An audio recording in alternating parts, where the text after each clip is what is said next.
Eh bien, Marie-Laure Peretti, c'est Flore Chéry qui nous a rejoint et elle va nous emmener en Australie avec il faut qu'on emmène notre libido, je crois. Hein. Il faut qu'on emmène notre libido en Australie, oui, je pense qu'ils en ont besoin. Donc on se l'a dit, je vous apprends rien, l'Australie brûle depuis septembre dernier et avec elle les kangourous et les koalas, des mots qui rapportent des points au Scrabble, mais qui nous en font perdre sur l'échelle de la biodiversité. Alors pour éteindre le feu qui ravage la forêt tropicale, au lieu de ravager nos buissons épilés, certains se sont lancés dans des initiatives amusantes, comme par exemple une marque de sex toys qui a conçu un dildo.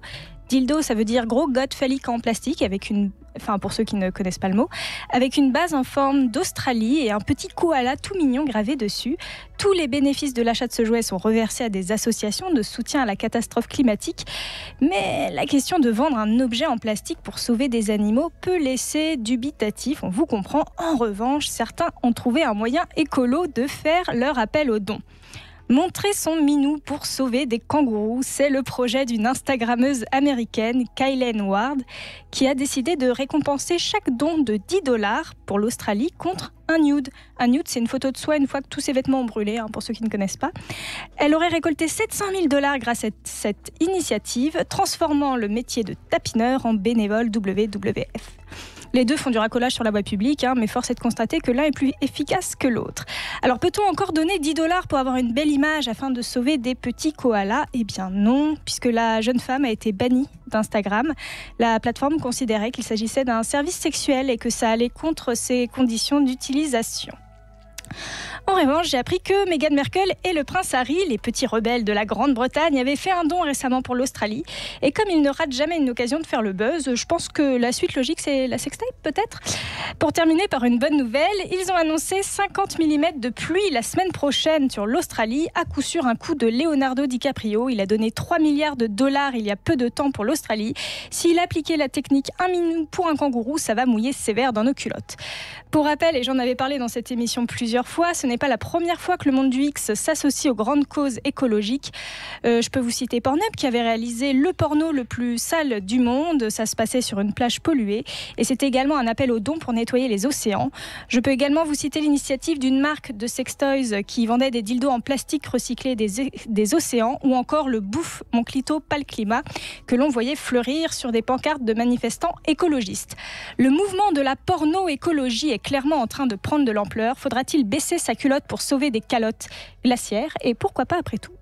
Alors c'est intéressant, Flore Chéry, parce que en vous écoutant, j'essayais de réfléchir un tout petit peu, et je crois que c'est pas du tout, contrairement aux mauvaises langues, il n'y a pas de jeu de mots dans le fait de parler de mauvaise langue, qui pourrait dire oui, c'est toujours une manière de se faire de la pub, etc. Non, je crois que dans les gens qui sont très très sexes, eh bien quelque part il y a une sorte comme ça de liberté, de libertaire même, je dirais, et certainement que peut-être pas tous, mais beaucoup sont vraiment touchés par les problèmes écologiques, et c'est vraiment une envie qui vient d'eux, quoi. Et moi, faut plutôt trouver ça bien, parce que c'est quand même beaucoup d'argent qui a été récolté, non ? Qu'est-ce que vous en pensez, Marie-Laure Peretti ? Oui. Les personnes qui s'engagent et puis qui donnent des montants à cette hauteur-là. Il y a l'intérêt, il me semble, pour l'être humain, l'écologie et la préservation de l'écologie, justement, de notre planète, me semble réel, et pas un coup de pub. Il faut les sortir, donc il faut le donner. Et oui, pour travailler depuis un petit moment dans le milieu de la sexualité, en fait, c'est un monde qui est même très bienveillant par rapport à d'autres milieux. C'est un monde qui est relativement... Je suis assez d'accord avec vous, Flore. Pour y avoir travaillé un petit peu aussi. Mais voilà, les gens font attention à leurs prochains. Il y a beaucoup aussi de travailleuses du sexe qui sont véganes. Il y a beaucoup de travailleuses du sexe qui ont des engagements politiques.